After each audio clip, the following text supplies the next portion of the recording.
So it is a great pleasure to receive Professor Julian Savulescu. He's a professor at the University of Oxford and the National Singapore University.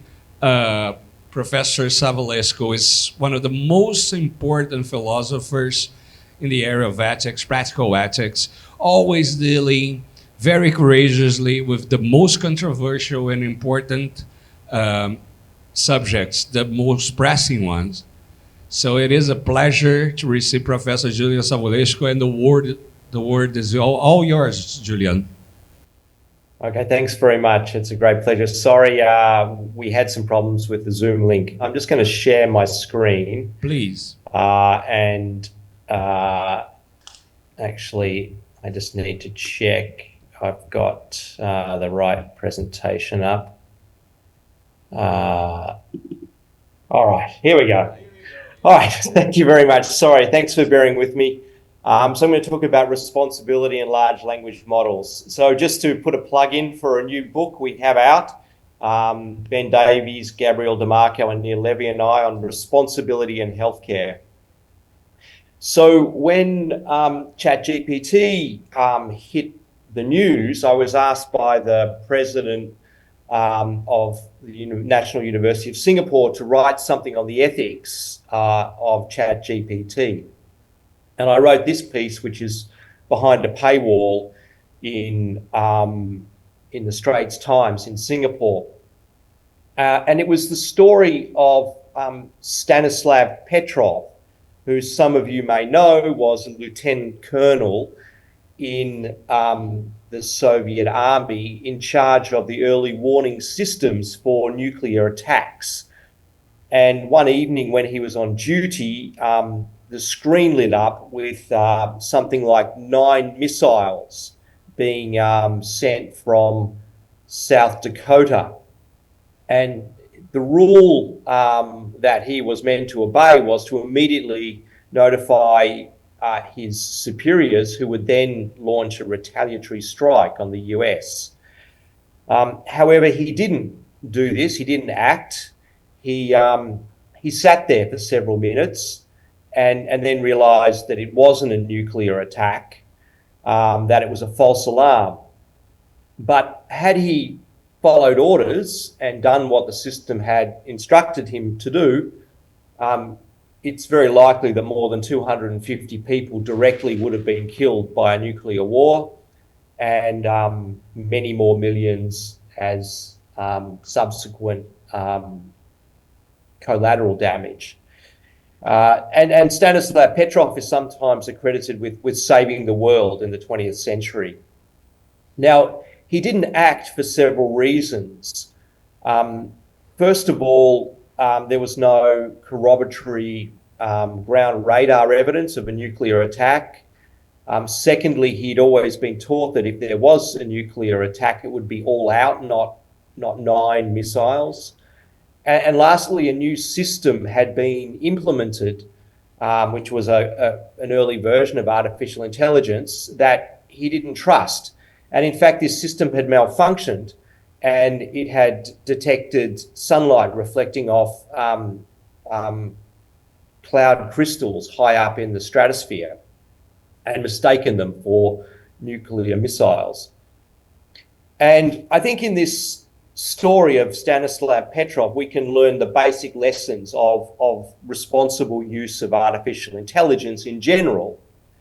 And that is to think first, to take responsibility, and to act ethically. So the key concept around responsibility, the key concept of responsibility is that we're responsible, morally responsible for outcomes of our actions or our choice not to act. Petrov was responsible for saving the world based on the foreseeability of the consequences of that action or inaction, and the control that we have over the action, or how avoidable the outcome is. And so Stanislav Petrov exercised his moral responsibility. He made a decision which happened to be the right decision. Blame is a concept that is based on the degree of moral responsibility for an outcome and the degree of harm that results. So in Stanislav Petrov's case, his action wasn't blameworthy, it was praiseworthy, and highly praiseworthy given the enormous benefit that his action provided. But importantly, Petrov didn't just accept the result of the artificial intelligence. He thought about it and decided whether it made sense, and then took responsibility and acted ethically. And often you hear in the debate around ethics of AI that we need an explanation of how AI delivered its pronouncements or came to its decision. But explanation is itself of no intrinsic or direct normative value. It's a means to an end. And in this case, what we want is not an explanation of why Petrov acted. What we want to know is whether he acted in the right way, that he did the right thing. Maybe he actually acted out of fear, or maybe he was just frozen. Maybe he was diffident to authority, or maybe he was just a doubtful character. It doesn't really matter. What matters is that he saved the world. And it's the same for artificial intelligence. What matters is not explanation, but justification. And justification in ethics is about the goodness or badness of the outcome. And in medical ethics, it's about values like justice, beneficence, and respect for autonomy. So what matters in healthcare is whether the outcome can be justified in these terms and not how or why the outcome arose. So whether we use black box or interpretable AI only matters in relationship to the two factors that I mentioned around responsibility, the foreseeability of an effect and the control we have over an effect. And whether we're praiseworthy for using that depends on the value of the outcome. So the basic message for dealing with the ethics of AI is we need two things. We need science to understand how humans using artificial intelligence work, what the consequences of their actions are, and for that, typically in medicine, we've used randomized controlled trials, but because artificial intelligence evolves so quickly, we will need new forms of surveillance and auditing. And this enables us to exercise control over the future by being able to accurately predict what the results of the system are. But importantly, we also need ethics to evaluate the outcome. That is, to justify the outcome. An explanation is only instrumentally valuable. You also often hear that we need to build trust in AI. But again, trust, I think, is a secondary issue. It's built upon reliability and justifiability. So it's based on good science and good ethics. So that's my sort of overview on the ethics of artificial intelligence based on the story of Petrov. I now want to talk about the use of large language models, including ChatGPT, particularly in medicine. But I'll initially talk about some work I've done with Sebastian Porsdam-Mann and Brian Earp. So I'm going to begin by talking about the concept of a personalized large language model, and then introduce the idea of co-creation with large language models, and then talk about some specific applications of large language models in medicine and more broadly. So we published, this paper is now out, I think it came out in December, on the concept of a personalized large language model. So we personalized ChatGPT by training it or fine-tuning it using this kind of template. prompt template. Imagine that you are an academic writing a paper, or you're the friend of an academic writing a paper. The paper should be interesting, comprehensive, clear, and concise.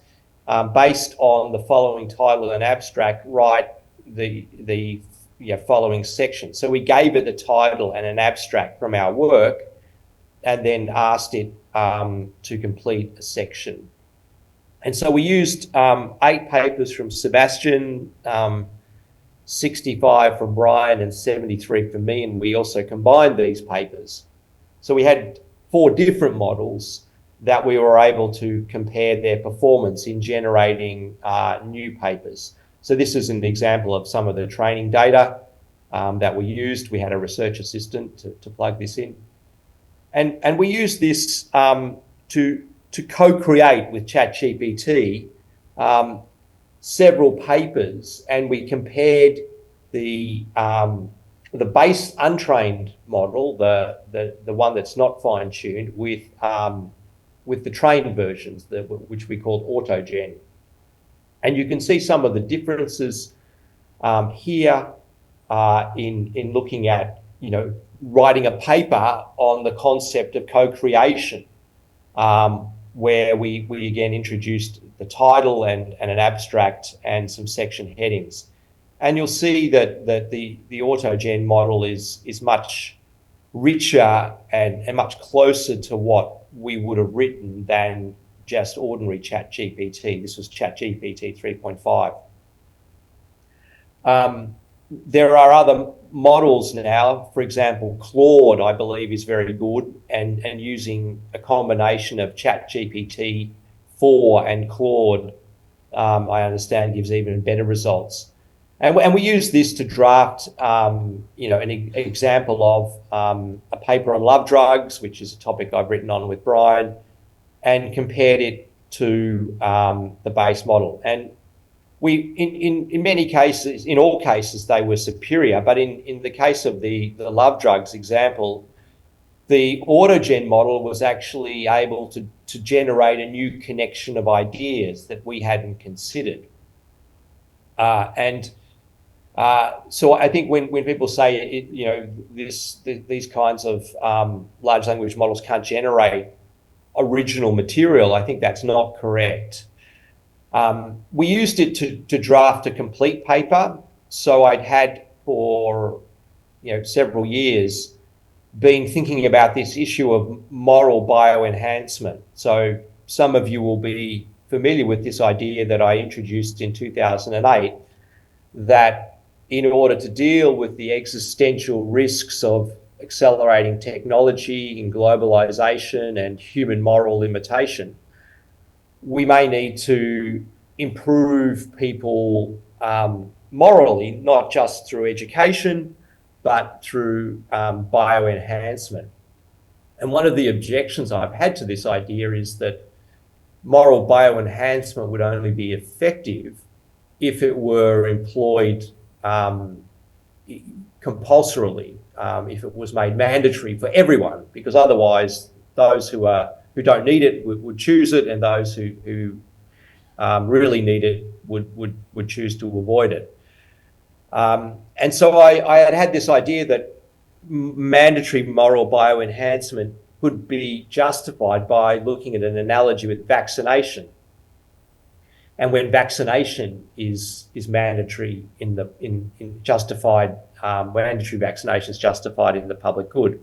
And so I previously described an algorithm for when vaccination can be made mandatory, and I wanted to apply this to the moral bioenhancement debate. So I wrote a title, an abstract, and I think 4 or 5 section headings, and it took me about 15 minutes to generate this draft of a paper. And I think Sebastian spent about 2 years using 2 hours using my trained model to generate a paper. And then I probably spent a further 2 hours editing and adding another section. So in about 4 hours, we generated a paper based on this material, which I fed into the trained model on me. And this was the algorithm which I gave it, which was based on the vaccination analogy, and this is the paper that resulted. So if you know, I can give it to you afterwards, but I presented the paper actually to audiences who have not known that this was generated by ChatGPT, and around 50% believe it's publishable, and I believe it's publishable. The large language model essentially filled out every section that I set it, except for one of the objections, which I had to complete myself. And I think this is a kind of an advancement like word processing. When I first started in academia, well, I did my honours thesis in 1985. And I think this is an accelerator of productivity and also knowledge. So I think in this case, the model didn't introduce any original ideas as it did in the love drugs draft, but it very effectively completed a draft that I'd sketched for it, and this could be used to write academic papers, to write research grants, to write reports, and many other ways. In medicine already, ChatGPT is being used to write discharge summaries of papers. So how should we think about responsibility and praise and blame in relationship to the use of large language models for this kind of co-creation? Well, a number of years ago, I was interested in performance enhancement in sport, so bioenhancement of physical performance, and it always struck me that the most problematic form of doping in sport was not testosterone or growth hormone or EPO to improve physical performance, but the use of motivational enhancers to cause people to train harder, to push themselves harder. So we wrote this paper on motivational enhancement in sport. And as a part of that, we outlined a way of thinking about when praise is justified for an enhanced sporting performance. And in that paper, we argued that praise is something that occurs across time in the evaluation of an agent's choices and active agency, and how much they have to sacrifice, not just in terms of pain, but in terms of opportunities for other worthwhile commitments. And so we gave an account of praise, which I think can be applied to co-creation using large language models. So to go back to the basic concept of moral responsibility, it's dependent on the degree of control. And if one uses a personalised model, one is exerting effectively more control over the outcome. And in the case of the moral bioenhancement paper, I exercised a high degree of control by structuring the paper for the large language model, and with the outcome being very foreseeable, and in fact what I aimed to achieve with it. And it was basically original. There was a significant analytic contribution. There was some costly commitment, and the goal was valuable. So in my view, if I had published that paper, it would have been praiseworthy. I would have needed to give it credit and acknowledged what the contributions were that I'd made and ChatGPT had made. And we've also raised the possibility of using blockchain technology to stamp different versions of a paper in order to accurately be able to identify the degree of contribution. But I think in principle, we can use these models to co-create and for academic purposes. Okay, so that's the concept of co-creation. I want to talk now about some work that Brian Earp has led that builds or analyses the psychology of attributing praise and blame that ordinary people have. I've given a normative account now that I think that that co-creation with a personalised model is more praiseworthy than co-creation with a base model, an untrained, non-personalised model. But we wanted to see how ordinary people think about praise and blame in relationship to trained or personalised models versus untrained models. So we've published this paper in Nature Machine Intelligence based on this research. And it was a very simple design that we compared a standard large language model where an agent, Robin, generates a blog post using the model that results in either harmful disinformation or useful insights, and compared that to an agent using a personalised model. And we described how the model would be personalised and what its attributes would be.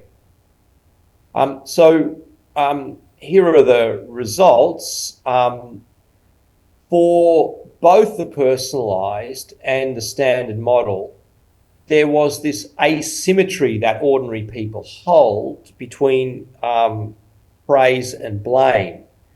People are more likely, attribute more blame to something harmful occurring than they do to praise some beneficial outcome. And this applies both to the standard large language model and the personalised model. And we call this a praise-blame asymmetry.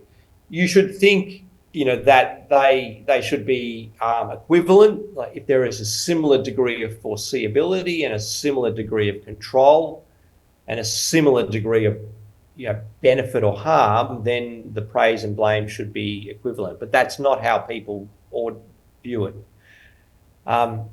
What we did see was that people thought that using a personalised model was more praiseworthy than using the untrained version. That fits with the account, the normative account that I gave of co-creation. However, they don't see any difference for harmful consequences coming from using a standard model or a personalised model. Even though with a personalised model, you have arguably more responsibility because you have more control or contribution to the outcome. But this may be a sort of threshold effect that people think that when it comes to harmful technologies, you shouldn't use them whether you've had a lot of contribution to its development or someone else has developed it entirely and you're just using it. So there's a difference there, again, between praise and blame. And this has implications for using large language models in medicine and using personalised large language models as well. People are more likely to blame doctors for using AI than they are to praise them. And it may require us to rethink a number of areas of medical practice. We also wanted to look at whether there were cultural differences in the way in which people think about the use of large language models. And we were able to replicate the findings we'd previously found in the UK. And indeed, the same praise-blame asymmetry and the sort of threshold effect with blame. And similar effects were found in China, although people were more inclined to or more inclined to give less praise but blame the AI in the personalised model than in the standard model. And we compared these two controls where there was no use of AI. And interestingly, there were cultural differences that the Chinese were more used to using new technology. They were less worried about AI replacing human beings, and they used large language models more than UK participants. And this research showed that there was the same credit-blame asymmetry, but there was more praise for good outcomes from personalised AI compared to general AI in the UK and China. There was no difference for bad outcomes. But compared to the no AI control, there was full credit for good outcomes, and no significant difference with personalised AI in the UK and China. But as I said, compared to the no AI control, there was more blame for bad outcomes in the UK and not China, and this may be due to those cultural differences that I described. So there may be some differences between different cultures, but there seem to be relatively robust psychological effects. So I want now to talk about an application of trained models in medicine for obtaining consent. So this paper also is now out that one of my colleagues, Dominic Wilkinson, led with one of our medical students on using ChatGPT to obtain consent for surgical procedures.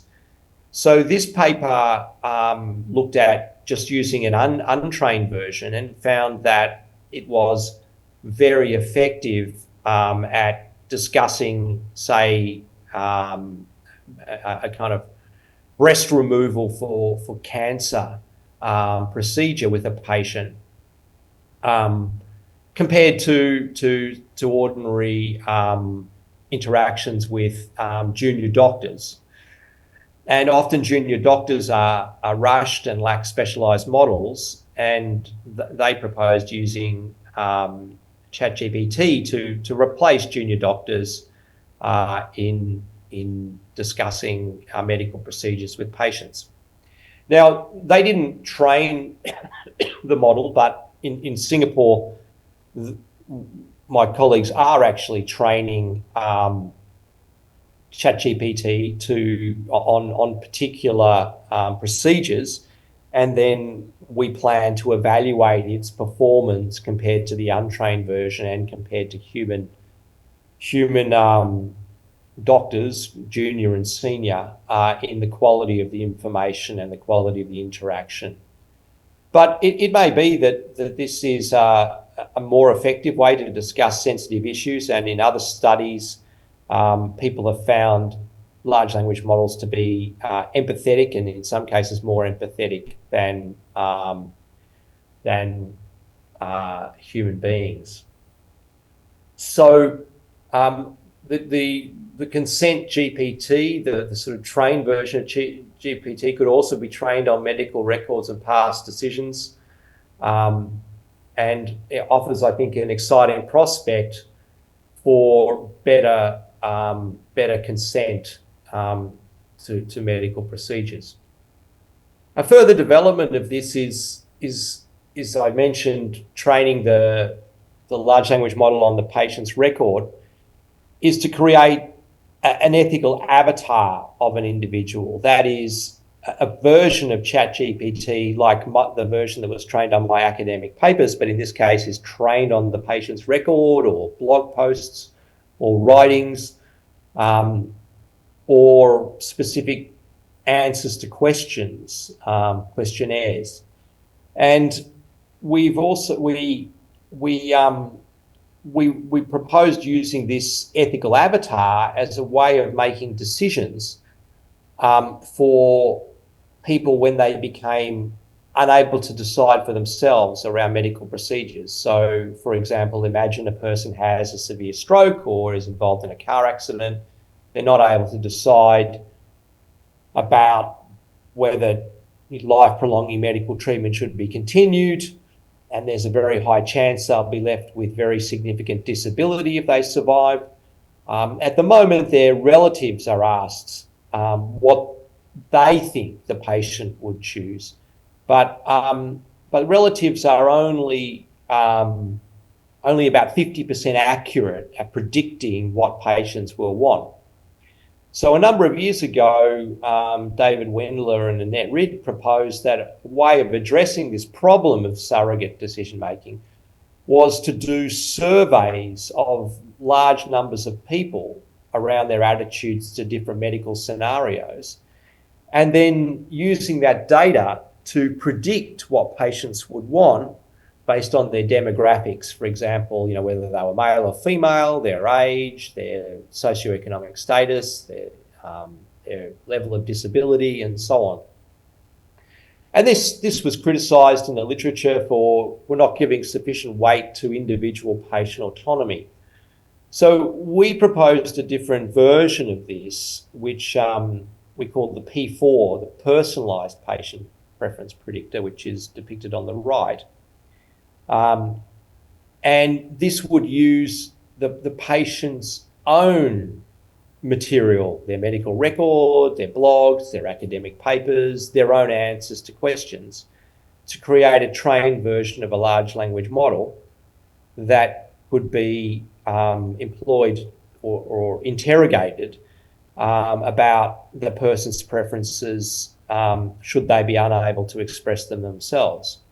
And so again, we've written a paper on this in the American Journal of Bioethics, which is now out.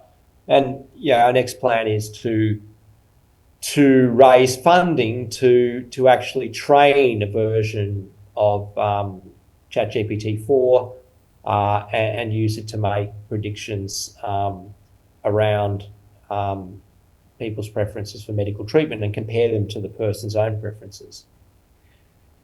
So I wanted to see how this would work as a proof in principle, and I'll talk about this concept of moral guru in a second. So what I wanted to do was to look at how my trained model would predict my own ethical decisions. So I decided to give it a real life decision that I had faced. I currently have a lovely 14-month-old son. But when my wife was pregnant with him at 20 weeks of gestation, she was having the ultrasound scan, which detected an abnormality in his brain. And this was a very severe abnormality that in 80% of cases was associated with blindness, epilepsy, hormone abnormalities, intellectual disability. It's called an absent septum pellucidum. In 20% of cases it was normal, but in 80% of cases it had these major abnormalities. And so we had a lot of medical investigations over the next 4 weeks, including MRI scans of the brain, whole genome sequencing, chromosome analysis, and so on. And at the end of this 4 weeks, the probability was reduced from 80% to 10%. But that's, if somebody had told us that at the beginning of the pregnancy, we probably would have had a termination of pregnancy. So if we were told at, say, 10 weeks of pregnancy, we probably would have decided to try again. We didn't have problems with our fertility. But the baby was now 24 weeks and capable of surviving. It was, kicking and moving, and it was a much different psychological prospect for a termination at 24 weeks, which would involve injecting potassium chloride into the baby's heart and essentially killing the baby and delivering a dead baby. So we didn't know what to do for quite some time, whether to continue the pregnancy or to have a termination of pregnancy. So I gave this dilemma to my personalised model and plugged the responses into ChatGPT-4 and asked it what it thought I should do. And this was its answer. And it says, based on the text, if you were Julian Savulescu, the decision would require thoughtful and careful consideration. The text suggests that having a baby could be viewed positively, especially that there is a 90% chance that the child would develop normally. Potential disabilities do not necessarily subtract from the child's value or potential for a good life, and the presence of such disabilities might even amplify our capacity for love and acceptance. However, the text also acknowledges significant impacts and uncertainties that this situation might have on the mother's life, and the severity of the brain abnormalities could factor into the decision. If the abnormalities would severely compromise the quality of life of the child, this might be a case for not having the baby. Importantly, the decision would also need to account for the values and preferences of the parents, including their capacity and willingness to raise a child with disabilities.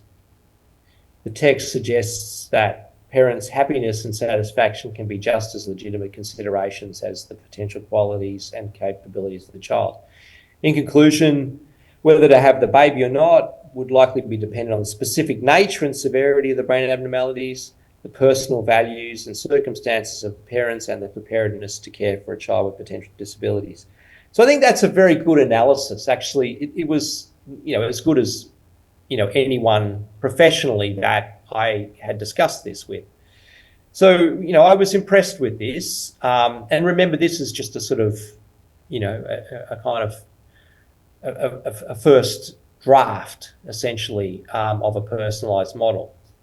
But we wanted to push it and see what it would say, because we had trained it on a lot of papers of mine that supported late termination of pregnancy, that also argued in favour of this principle of procreative beneficence that I've described, the moral obligation to select the best child of the possible children we could have. So I thought it would come out on the side of termination of pregnancy. So I also asked my my PhD supervisor, Peter Singer, what he would have done in this situation, and he said he probably would have had a termination of pregnancy if there were no problems with fertility. And so I thought my prediction was ChatGPT would eventually opt for that option because it had been trained on my writings. So we pushed it and we said, but what's the answer, yes or no? And it then gave this answer. It said, given the complexity and personal nature of the decision, it's difficult to provide a clear yes or no answer. However, based on his writings, it seems he might lean towards proceeding with the pregnancy given the 90% chance of normal development, acknowledging that potential disabilities don't necessarily detract from a life's worth. So tentatively, the answer may be yes. Now, I find we in fact did decide to continue the pregnancy, and we didn't know for quite some time what we were going to choose. So, of course, it had a 50% chance of predicting the right answer. So this is not a sort of scientific proof of the accuracy of ChatGPT. But I personally found this sort of quite striking, that it was able, I thought, first of all, to outline what I thought were the relevant ethical considerations, and then predict what we actually, in fact, did around a very complicated, in fact, the most complicated ethical dilemma that I've faced in my life.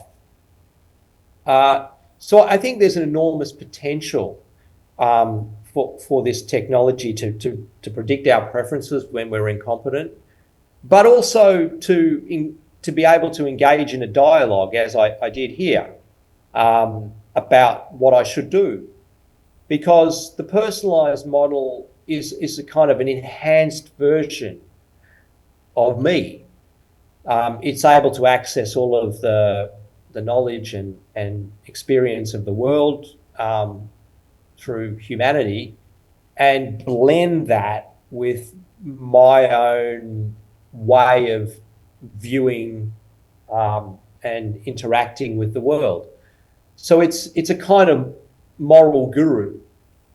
And you could create these gurus based on anyone's on anyone's work, actually. So in fact, there is a personalized model of Daniel Dennett, the philosopher of mind, that I think Eric Schwitzgebel has created, called DigiDan. And Schwitzgebel compared DigiDan's performance to Daniel Dennett's performance in answering a number of difficult philosophical questions about Dennett's work. And these answers were evaluated by Dennett scholars who found that DigiDan gave just as good answers as Dennett. In fact, there's a very good podcast by, I think, the recently deceased Daniel Kahneman on The Economist, where he talks about AI. And he talks about large language models, and he, like me, thinks that they can make original contributions. And he claimed that Dennett said, to him personally, that in many cases the DigiDan gave better answers than he did because he'd forgotten different parts of his early work. So, I could consult DigiDan and ask DigiDan what I should do about, my decision about the pregnancy.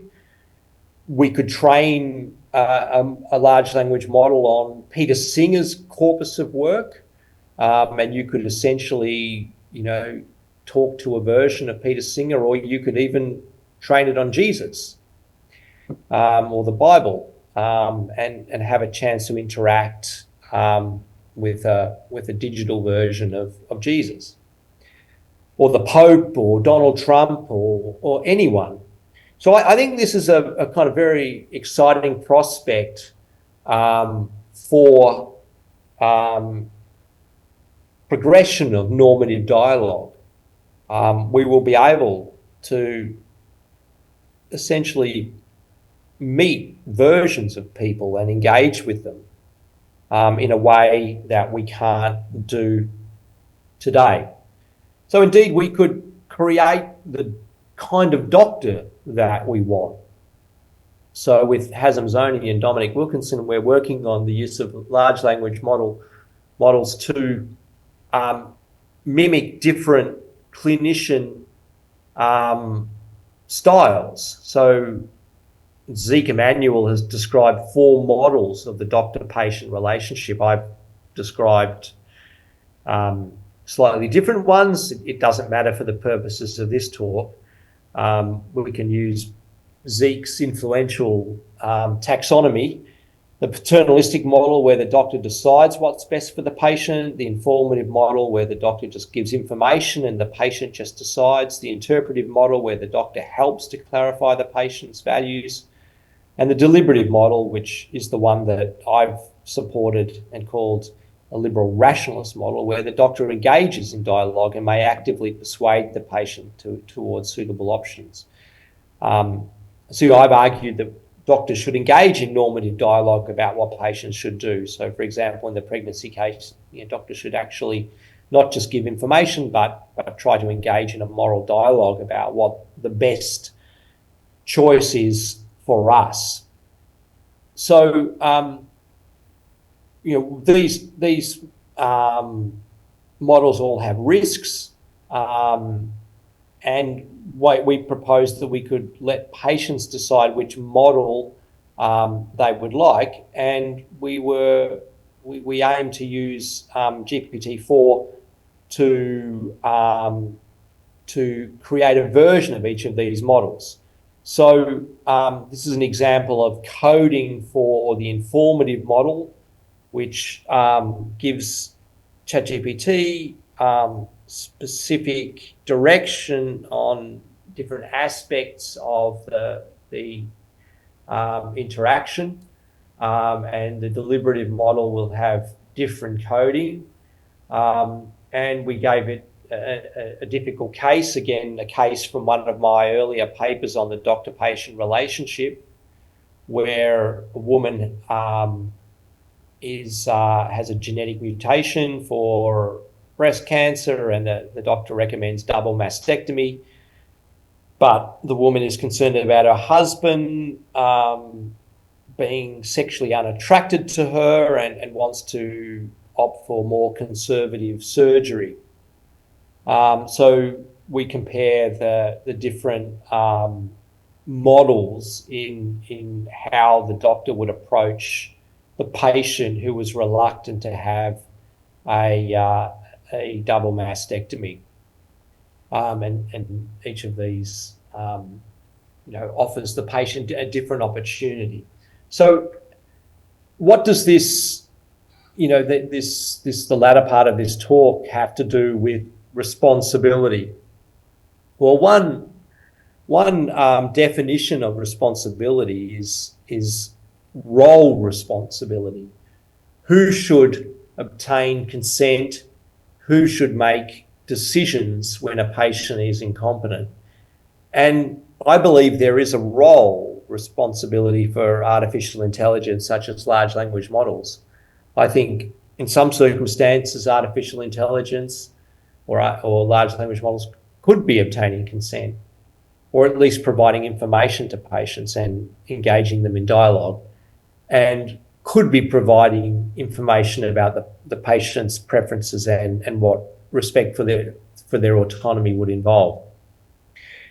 There is also the question that is often raised with artificial intelligence: who is responsible if harm occurs, which we addressed with that psychological experiments of ordinary people in the phrase blame asymmetry.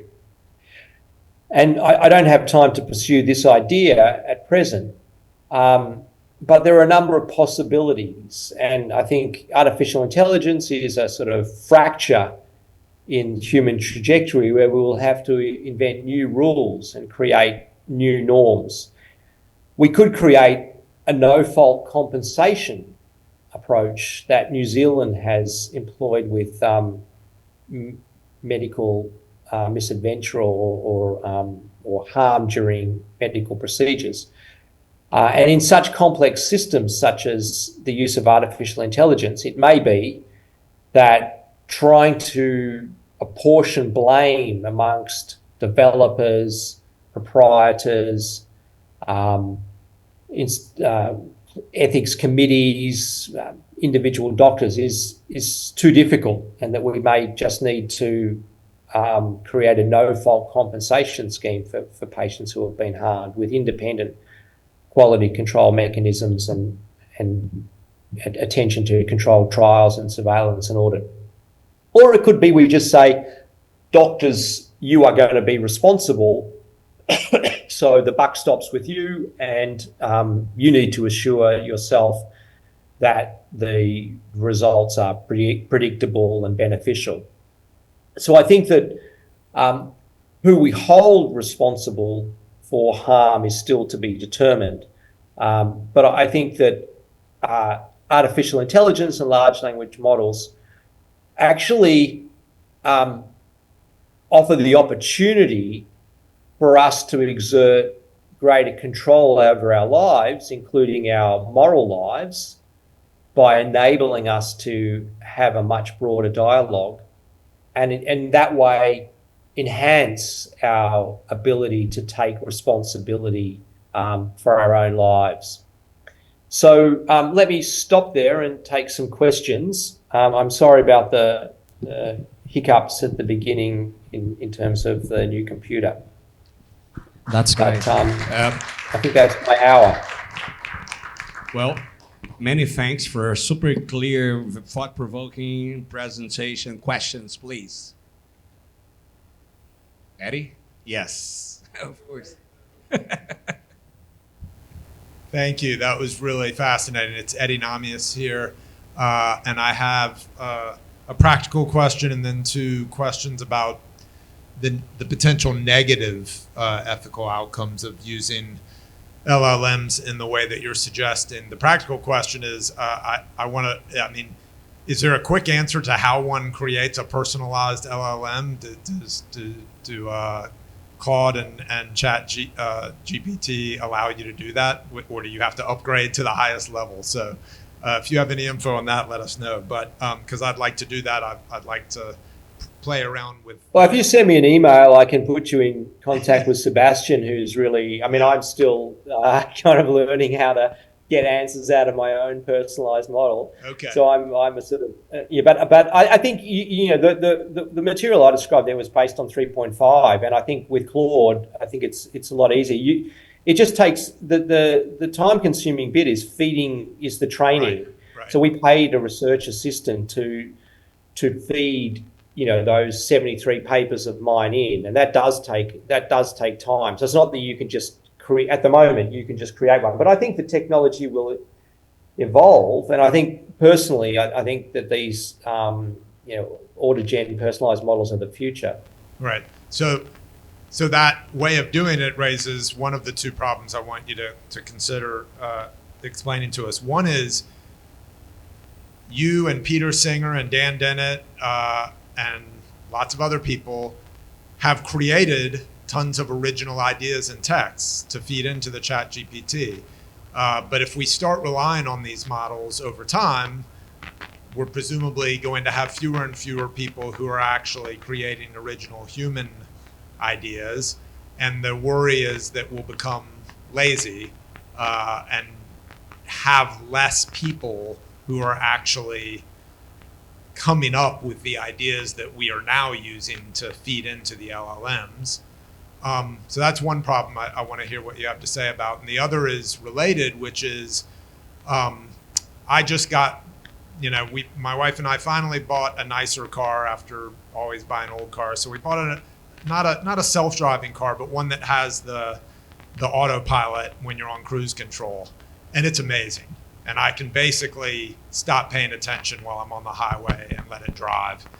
And I'm pretty sure that is more dangerous than the 40 years of driving I've done on my own without accidents, because I'm gonna, if I'm not gonna be ready to correct for it when it makes a mistake. And I fear that analogy is applies to a lot of your examples of using the LLMs to help with ethical decision making, because we're not going to all be as good as Petrov, and we don't know how good he was, right? But we're not going to always be good at overseeing the output of the LLM and considering it, or we'll get lazy, right? Or we won't, do the right sort of oversight of the output to make sure it really does jibe even with our own ethical beliefs. So if you could say just a little bit about those two worries, it would be great. Do both of them make sense? Yeah. I think there are, kind of, in a way, existential worries. So I've tried to just, make a case for LLMs, and you make a very good case against them. Kahneman, is also, I think, worried about the displacement of human beings by LLMs and artificial intelligence. And I think, that's certainly possible. I think you're right that it may be that eventually these machines do so much better than we do that there is little left for us to create. But I think at the moment I'm not so pessimistic in the sort of next few years. We found it very liberating, in the sense that you can quickly climb the ladder. So to give a kind of an analogy, the best interview I ever did was with Richard Dawkins. Now, I don't know if you know who he is, but he wrote the book Selfish Gene. He's an extremely intelligent man in Oxford, and he really understands genetics and evolution. And it was for Darwin's anniversary. And he gave me very good, very difficult questions that I would give an answer to, and he was able to immediately engage with that, and then go to the next level, and then that enabled me to go to the next level, and then it was like climbing a ladder together. Whereas often you do these interviews and you're just stuck on the basic question: well, won't dictators abuse this technology, or something like that? Which it's sort of, you could spend 5 minutes really getting nowhere. So using these models was like that. You were able to sort of find that you were able to make progress.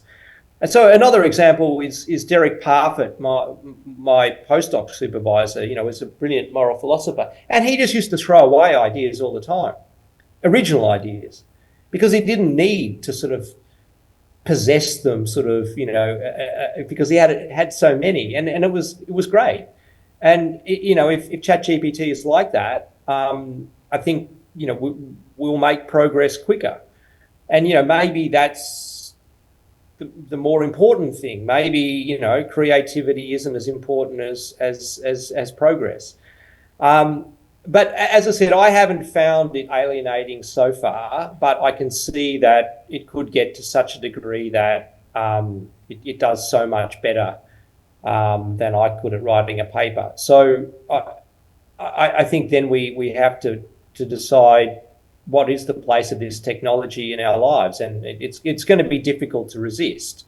But I think it may get to that question. Just as for many people now, many jobs are unavailable to them because their capacities are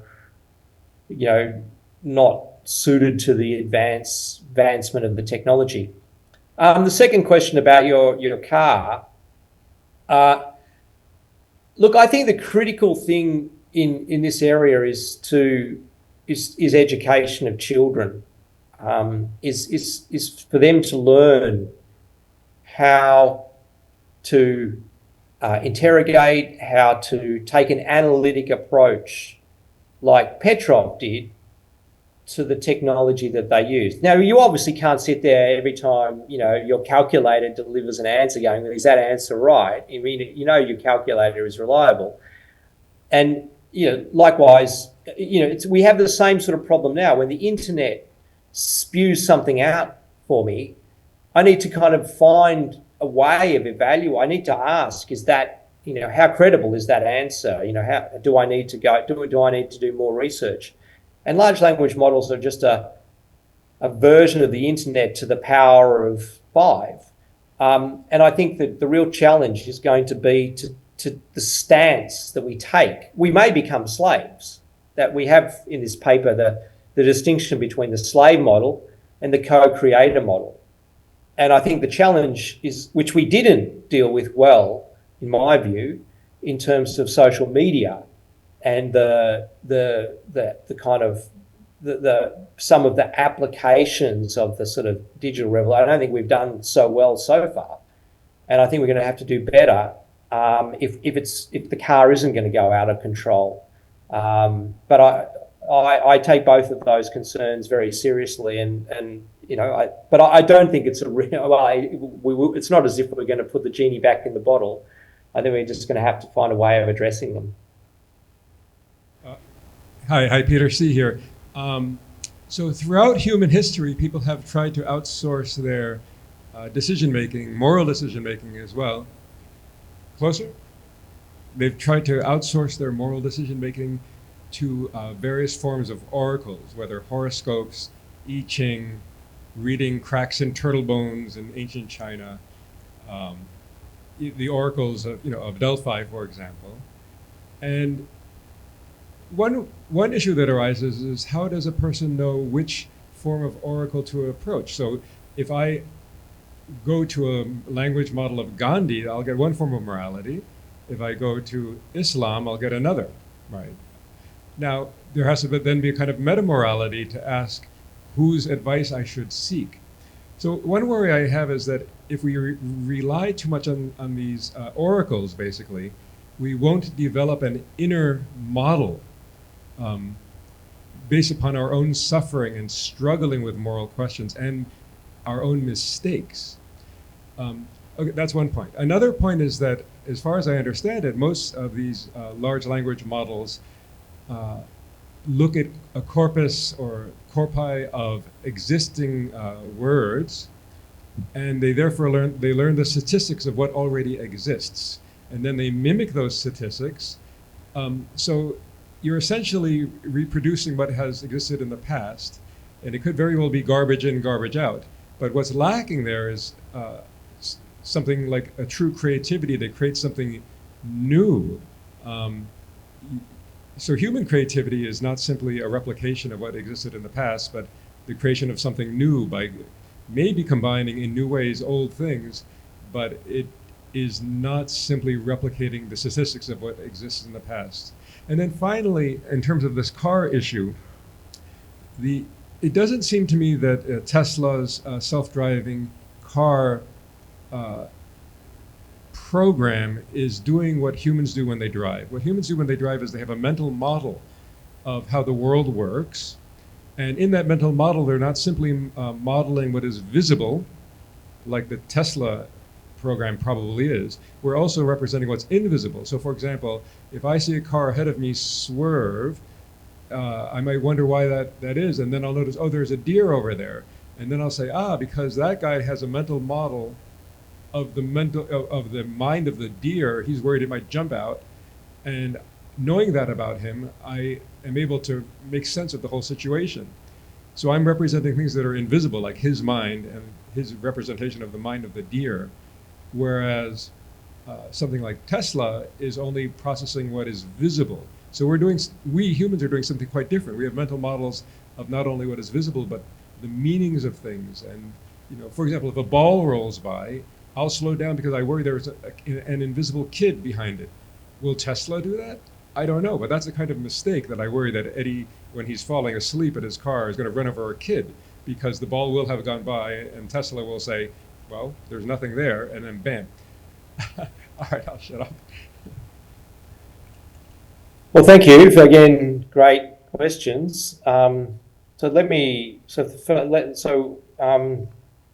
come back to which oracle, the first question, but while I still have the last two freshly in my mind, I'm not an expert in this area, so this is just my sort of gut reaction. Is that you mentioned yourself that creativity is sometimes just connecting things that haven't been connected, and I don't see any reason why that couldn't happen statistically through a large language model. I don't think that there's anything, that mysterious about, us, or that special about us that, in principle, some form of artificial intelligence couldn't. And as I said, but my experience of using the personalized model was that it did come up with a connection of ideas that hadn't occurred to us. So I did see, one spark of originality.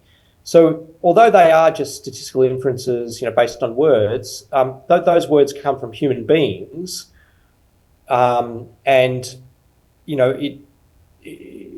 think the proof, I guess, will be in the pudding, really. I mean, we can all speculate about, how original the stuff will be that comes out. I guess we'll just sort of see. And likewise for the last point about mental models and models, again, I don't know how.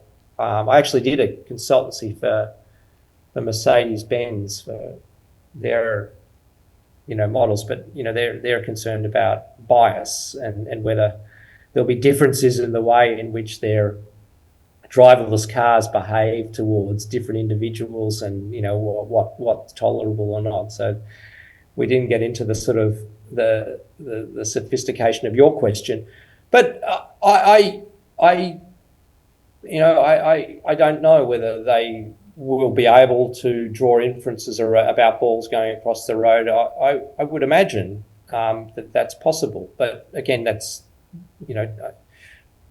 I think those are very good cautionary remarks, but I'm agnostic about what will happen. The first one I have a more firm view about, and that is many people treat themselves as an animal when they just outsource their moral decision making. So if you turn it over to somebody else, you're just a slave. You're not exercising your essential human quality of being able to make normative decisions for yourself. So I think it's a real problem outsourcing moral decision making to anyone. So even if it was God, even if you had a super AI. When it came to my own difficult ethical decision, I talked to lots of people, but essentially we made our own decision. And it wouldn't have mattered if I could have talked to Peter Singer's model. I would have been interested in hearing its reasons and its analysis. But I, should take full responsibility myself for acting on that advice. So again, I would have lost my leg through a bad skiing accident if I hadn't decided to take responsibility for its fate myself, even, when I was in the hands of different doctors. And so, even if you're a patient receiving medical care, you still need to be confident that actually the care is right. And that may be going to a doctor that you particularly trust and you've got reason to trust, or it may be by asking them questions. But just outsourcing your decision making is not taking responsibility, which I think was the theme of the conference. So, and now there is a problem that some people will tend to, if you're Muslim, you will tend to, talk to an Islamic guru. If you're a Christian, you'll talk to a Christian guru. If you're an acolyte of Singer, you'll talk to Singer. That already happens in the people that you talk to and the literature you consult. And that is a problem, but it's not unique to large language models. It's typical of groups. People want to, and that's the problem of the US today. People have been able to isolate themselves into ever smaller, more divisive and extreme groups. And I think that's something that needs to be addressed. But I don't think that that's particular to the problem of the large language model kind of guru. But I do think we should be, teaching children and the next generation to reclaim their sort of humanity in a way, and not use technology to outsource decisions. And that's going to be a challenge. Hello, Julian, can you hear me? Yep. Right. Okay. Hi, Jennifer Chandler from Ottawa. Thank you. Oh, hello. Yeah, hi. Thank you so much for a very thought-provoking talk. I'd like to take it in a very different direction, picking up on one of the other pieces you were speaking about. I was impressed by your co-creation with ChatGPT or Claude of a paper, and you spoke of how this co-creation would enable this, efflorescent productivity. And I was persuaded by the idea of we all have many unfinished papers in our head, and the idea of being able to finally finish them, that was kind of exciting. But of course, your explosion of productivity is the further nail in the coffin of the existing academic publishing system, where the peer reviewers are already unavailable, are collapsing at the seams. So of course, if we are doing this co-creation, we need our LLM peer reviewer as well. And so I wanted to put that to you. And how would you create this optimal peer reviewer? Would you create it based on models of excellent peer reviews, where we would extract the gestalt of the mixture of the various things we might value in a publication, from originality to clarity to gracefulness to comprehensiveness to sophistication of the discussion to brevity, of all these different things that mix together in such a sort of an interesting way?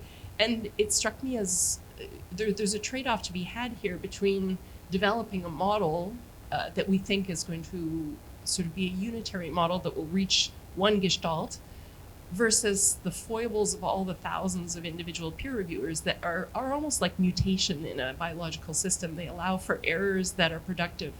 So maybe your answer to me will be, well, LLM's going to do that. It's going to copy all the kinds of errors we have, and by looking at all of the peer reviews in the past and mimic what we've always done. And so, Jennifer, your concern about mutation in the system to allow for sort of remixing, different kinds of originality and response, that's not a good worry. So I'm just asking you, what do you think? Yeah, that's again a great question. Everyone's got great questions there. I'm sorry I'm not there. I love Brazil and Rio. Um, and my favorite beer is in Rio, Bohemia. But I haven't thought about or written about LLMs and peer review, but that's a great proposal. And I kind of share your concerns, but again, I've seen so much terrible peer review, and I've been an editor of the Journal of Medical Ethics for 10 years in the past. I mean, peer review is a joke, really, and I can't wait until I don't have to depend on it for my salary increase and my bonus. Unfortunately, NUS is obsessed with numbers and impact factor, and so I'm tied to the peer review system. But my dream is just to put what I want on the internet and let people judge it. I ask people for comments and try to improve it, but to not engage with peer review. I hate peer review. I can't wait for large language models to sort of to enter the scene. But having said that, my serious point is this is such an exciting time for humanity. What I think we need to do is go back to the start of my talk and apply science and ethics. That is, study it and employ the right set of values to evaluate the science, but to see. I mean, it's possible LLMs are better. It's possible they're worse, or it's possible that particular mixture of LLMs is better. But what typically happens in society is stuff is just introduced. People don't actually approach, ordinary social innovations scientifically. They just believe. Humans are believers. They're sheep. They constantly, want to believe in something and someone and follow something.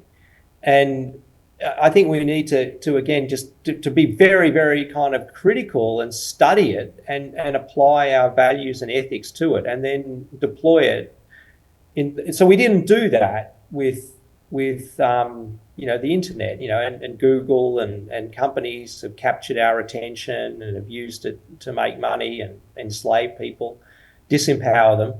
Now, do I think that will happen with LLMs? Sure, it will, because there'll be a market and the market will decide. I hope it doesn't. And from an ethical point of view, I think we need to constrain the market more and incentivize the market to operate in different directions. But I just think we should do trials of LLM reviewers versus human reviewers. But my prediction is the LLM will do better. We have time for a very short question and a very short answer. Okay. Thanks. Then I'm back to sleep. Julian, yeah. Thanks for your talk. This is Renato Cardoso from UFMG. Well, first I have to say you scared the heck out of me when you talked about the idea of a personalized LLM of Donald Trump asking questions. This is scary. This is a nightmare. But anyway, I was once in a jury, and in this thesis, the candidate defended an LLM for legal decision making, substituting judges for LLMs, and this was some years ago. And his reasoning was, judges, this AI for judging, it doesn't need to be perfect to be legitimate. It just needs to be better than humans, and that's pretty easy. They do it right now. That was 10 years ago. And I mean, now I'd say it's even much better. So what's your take on this? Because we are much more biased against automatized errors. Say cars, for example, when you have a crash like you had last November with the cruise car, automated car in the US. It was, this is something that bad drivers do every single day. But when an AI does, it's involved in an accident, we're much harsher to judge it. And so this argument that AI may even be better than humans, but we are biased against it. And when it makes a mistake, we are much harsher to judge it. What do you make of this? Well, I agree with everything that you said. I really recommend this Daniel Kahneman podcast because he also goes through the data on judges and how bad they are, how variable they are, for example, in their sentencing decisions.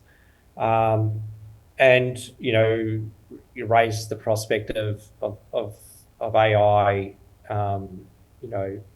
supplementing or replacing judges. So, I agree with you. People are biased against AI.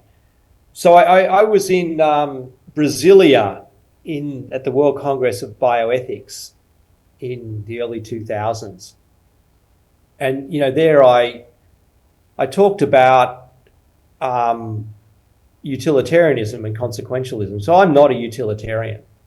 I have 2 kidneys. I haven't donated a kidney to a stranger, but I think utilitarianism is a very good place to start in any kind of moral dilemma, because if you don't adopt the utilitarian action, somebody is suffering as a result of that, and then you have to say that suffering is justified. So, my question would be, how many people should be executed unjustly, or how many extra years of life should people spend in prison, or how many innocent people should go to jail in order for us to preserve human decision making. So I think it's a question of putting real life costs on our bias against AI, because that's what you can calculate. And say, well, okay, if we don't adopt this many people are going to suffer. Is that worth it in order to preserve the jobs of judge, or the pride of judges, or some other feature of the human system? So I think we first of all need to study it, to see actually, are LLMs better? Now, I don't think we have conclusive evidence about that, though it's suggestive. And then secondly, we have to quantify it and then say, are we willing to give up that benefit? Are we willing to take responsibility for that harm or that loss of benefit for the sake of some other value? Now, people often prioritise equality over utility. So people do have other values than just saving the most lives or maximising the number of quality adjusted life years. But you've got to be clear, because although you can't often see who it is that's harmed by a decision, people, we can predict are harmed, and then we have to take responsibility for that. So I think it's going back to the central thing. We have to take more responsibility for the costs of our decisions. Whereas people have this what's called status quo bias. They tend to think that it's fine to just accept the status quo, but if you forego benefits, you're responsible for that. Anyway, I should stop there because we've run out of time. But thank you for the excellent questions. A big round of applause for Julian Savulescu. Julian, I want to thank you again for having the chivalry to wake up so early to talk for us. And it was a great talk. Thanks a lot. Thanks, Gabriel. Bye.